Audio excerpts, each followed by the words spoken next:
আজকে ভোলা মাছের ঝাল করব।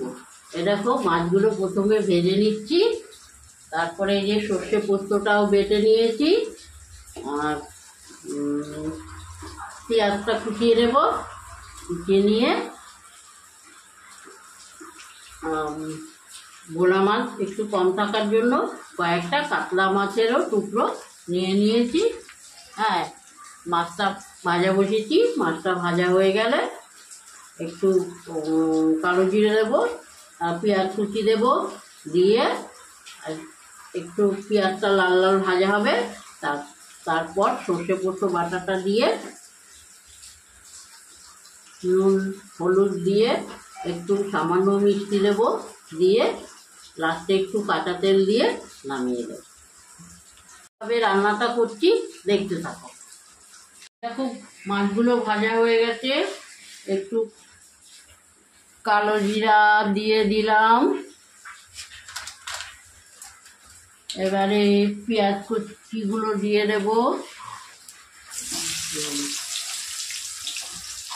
একটু লাল লাল ভাজবো। ভাজা হয়ে গেলে তারপরে সর্ষে পোস্ত বাটাটা দিয়ে দেব, তারপরে একটু নুন দেবো, হলুদ দেবো, দিয়ে তারপরে লাস্টে একটু ধনে পাতা কুচি দিয়ে দেখতে থাকো। এ দেখো পেঁয়াজগুলো লাল লাল করে ভাজা হয়ে গেছে। এবারে সর্ষে পোস্তটা যে পেস্ট করে নিয়েছিলাম এর মধ্যে একটু নুন, লঙ্কা, কাঁচা লঙ্কা দিয়ে দিয়েছিলাম। এবারে সর্ষে পোস্তটা দিয়ে একটু লাল লাল করে ভেজে নেব। সর্ষে পোস্তটা দিয়ে একটু হালকা করে ভেজে নেব, নিয়ে তারপরে পরিমাণ মতো যে যেরকম খায় সেরকম নুন মিষ্টি একটু দিয়ে দেবো। নুন হলুদ মিষ্টি দিয়ে তারপরে লাস্টে একদম ধনে পাতা দিয়ে নামিয়ে দেবো।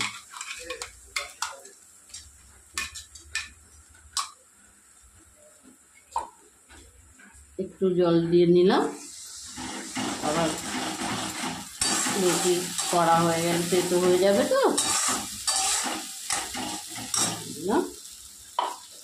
এই বাটিটা ধুয়েও দিয়ে দিই।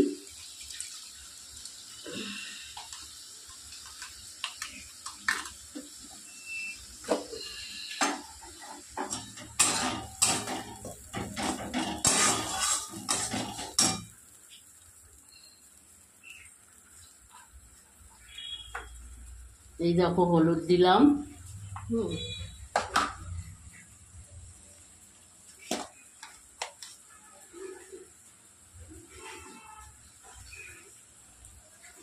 চামচের মতন নুন দিলাম, আড়াই চামচের মতন, আড়াই চামচের মতন নুন দিলাম। হলুদ দিলাম 1 চামচ। এবারে যেগুলো ধুয়ে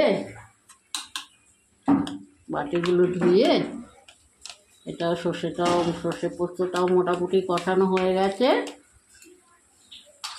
এগুলো ধুয়ে জলটা দিয়ে দেব।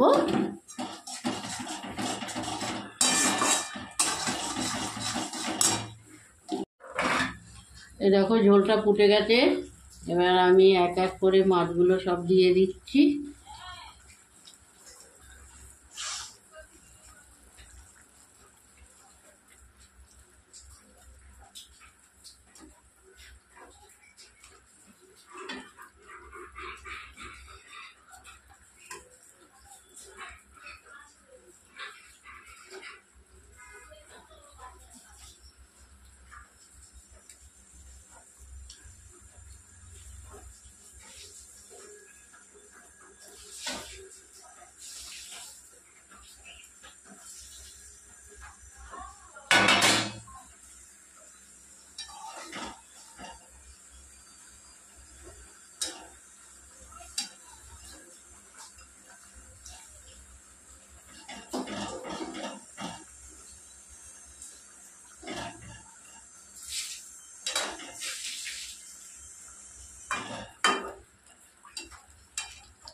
এবারে কাঁচা সর্ষের তেল একটু দিয়ে দিলাম।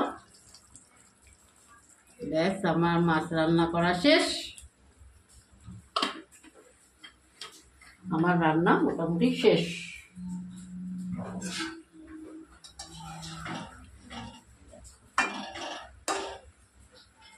দেখেছো কেমন হয়েছে? তোমরা যদি আসতে তাহলে খেতে পারতে। আমি নিজে রান্না করছি, নিজেই বলছি, মনে হচ্ছে মোটামুটি ভালোই হয়েছে।